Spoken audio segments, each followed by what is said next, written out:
This morning, I went to one of the biggest churches in the city of Columbus. And let me tell you, the place was packed. There was literally traffic on my drive in. There was traffic on the road that led to the road that led to the parking lot of the building. There were police officers at every entrance and exit.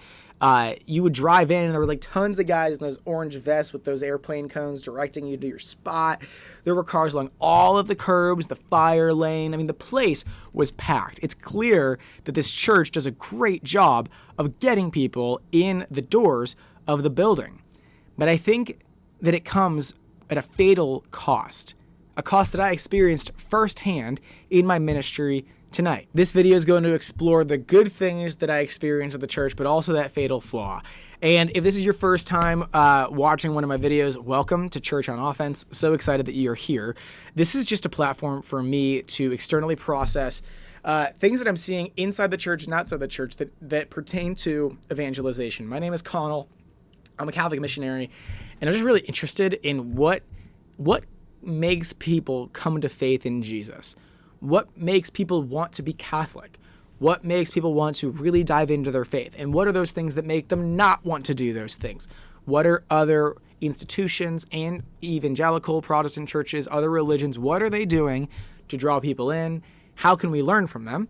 And then what are those things that they can learn from us? All of that, if that's the kind of thing that interests you, then I would encourage you to stay tuned. The church I went to this morning is a church called Rock City Church in Hilliard, Ohio. And the church is very impressive. I mean, everything about the experience is designed with the person who's walking in the front door in mind. From the coffee to the smell in the air to the environment in the auditorium, the songs that are chosen, the message that is preached, it's all excellent. Today's message was actually really engaging. It's designed with the heart and mind of the average suburban Ohioan in mind. This was the second Sunday in a 5-week series, to my understanding, in a series on the Song of Songs, but they were talking about sex today, marriage in particular, and sex. And obviously they had a lot of awesome things to say in their, evangelical world. It was a lot of theology of the body, and it was funny, and it was thought-provoking, and I can see why so many people want that church to be their home. But at the end of the message, I saw something that I've seen at every evangelical service I've ever been to. The sermon can be, 40 minutes out of 45 on one thing, but the last 5 minutes, they take a hard right turn, and they always preach the basic gospel message, which sounds like a good thing. What if there's a person who's their first time there? They've never heard the gospel. That's great. So they preach the passion, death, and resurrection of Jesus, and then if you put your faith in Jesus, then you can be saved from your sin and live in eternity in heaven with Jesus, right? And this is exciting, and so they give people an opportunity to say with their mouths and believe in their hearts that Jesus is Lord, as Romans 10 says, so that they may be saved. They do that every single time. But I think that right there is actually the big problem. Here's what I mean. When you consistently tell people that what they need to do to be a Christian is believe in their hearts and say with their mouths out loud that Jesus is Lord, that's the standard, then that becomes the standard.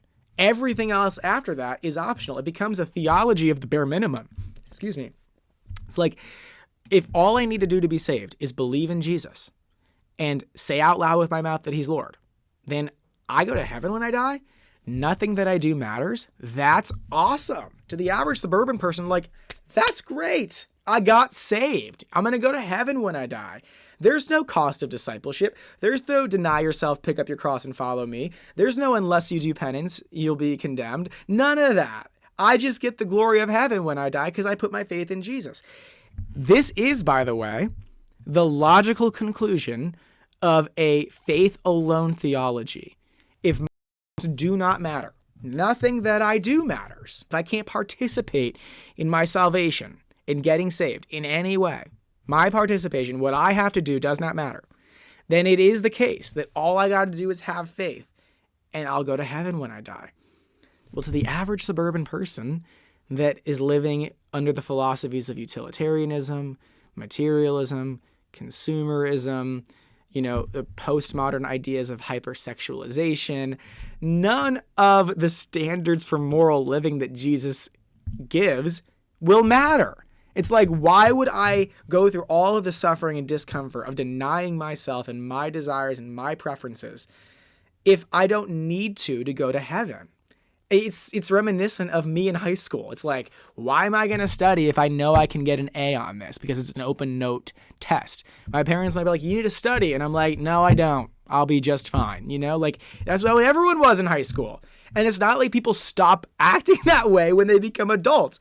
Everyone has so many things on their plate. They're trying to do the bare minimum. And I saw this firsthand tonight because that idea has not stopped in the evangelical world. It's also gotten into the Catholic world. I work at a parish on Sunday evenings, and it's part of the family catechesis program. The kids go off to their own individual classes for sacramental prep or whatever, religious education. But then I run a session with my partner Jen, and we preach to the parents and then invite them into prayer. And it's good. I mean, we get a lot of good feedback from parents who are like, wow, I've never heard this kind of thing before, which is awesome. Don't get me wrong. Tonight, we only had one session. It was the 5:00 session. And in the previous semester, like in the fall, we offered both a 5 and a 6:45, but just the way the numbers worked out, we didn't need the 6:45 this semester. So we only have the 5. Well, it was the first week like this. So I'm leaving the parking lot. And I'm going to my car around, 6:40, 6:35, like after the 5:00 session had ended. I cleaned up and 3 parents with their kid were walking towards the doors of the church. And I was like, I don't know, maybe they left something. So I didn't. But then they were like, standing there looking at knocking on the door, which was locked. So I called out to them. I was like, hey, are you guys here for family catechesis? And they were like, yeah, we're here for our session. And I was like, are you guys here for the 6:45? And they're like, yeah.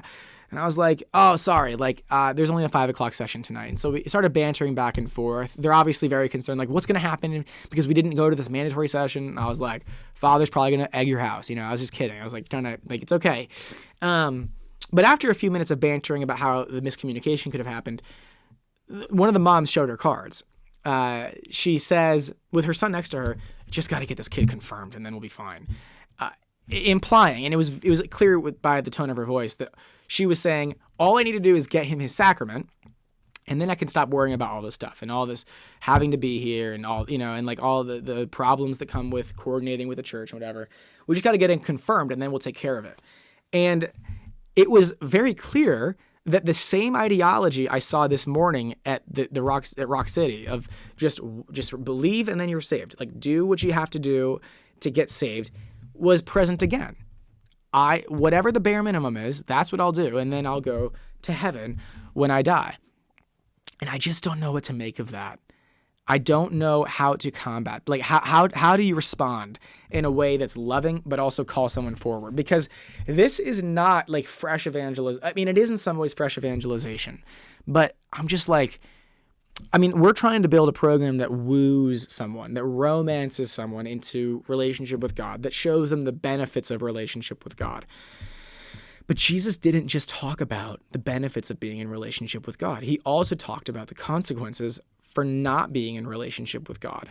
And I'm just curious, like, to the person that is committed to doing the bare minimum, they might hear all the amazing things that come with being a Christian, but I wonder if they're going to measure all of those benefits against the benefits that they're already receiving from living a more secular lifestyle that doesn't include Mass on Sundays and doesn't include repentance from sin and doesn't include ordering your life to avoid the near occasion of sin, raising your kid, going through the challenging steps of being a saint. Like, if that's just an optional pursuit for the hyper zealous or for those who make Christianity their hobby, then I don't need to do it.